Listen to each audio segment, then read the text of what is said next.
ఆహారంతో ఆరోగ్యం, లక్ష్మణ్ ఆరోగ్య గ్రామం. మన సాయి కరెక్ట్గా సంవత్సరం అయిందండి. మన ఆహార విధానాన్ని బ్రేక్ చేసి తన సొంత పనుల మీద వివిధ రాష్ట్రాల్లో తిరిగి బ్రేక్ చేసినప్పుడు మన సాయిది వెయిట్ ఎంత అంటే 157కి బ్రేక్ చేశాడు. ఇప్పుడు ఈ రోజు ఎంత ఉన్నాడు చూసారు కదా. ఎంత ఈ రోజు? 169 సార్. 169 అంటే ఎన్ని కేజీలు పెరిగారు? వచ్చేసి 12 కేజీలు. 12 కేజీలు సంవత్సరానికి. అది కూడా తన పని మీద తిరుగుతూ అక్కడక్కడ. అంటే తప్పదు, ఎందుకంటే తన ఉద్యోగం ఏంటంటే హోటల్ ఫీల్డే. డిసెంబర్ 1st పెడదాం అనుకున్నాం కాబట్టి మళ్ళీ క్యాంప్కి వెళ్ళి మళ్ళీ వచ్చాడు. డైట్ లో ఉన్నాడు. ప్రజెంట్ 12 కేజీలు పెరిగాడు. సాయి ఇప్పుడు ఏంటి, ఇప్పుడు నుంచి ఎలా పెడదాం అనుకుంటున్నాం, ఎలా చేద్దాం అనుకుంటున్నాం?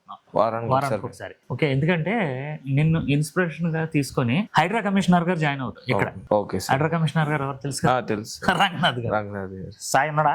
ఉన్నాడు సార్ అన్నాడు. రంజిత్ అన్నాడు. ఉన్నాడు సార్ అని చెప్పాను. అది వీళ్ళందరూ ఏంటంటే నువ్వు పెడుతున్న వీడియోలకి నువ్వు 12 కేజీలు పెరగడం పెద్ద విషయం కాదు, ఎందుకంటే భారీ ఎత్తున ఉన్నావు కాబట్టి. నువ్వు ఏదైతే తీసుకుంటున్నావు నీ తిండి వ్యవహారాలన్నీ కూడా హోటల్ ఫీల్డ్ కాబట్టి పెద్ద విషయం. దాన్ని పెద్ద ఏం తీసుకోకు, నువ్వు హ్యాపీగా నువ్వు చేసుకో. కొంతమందికి నువ్వు స్ఫూర్తిదాయకం అవ్వాలి. Okay, best of luck. Thank you.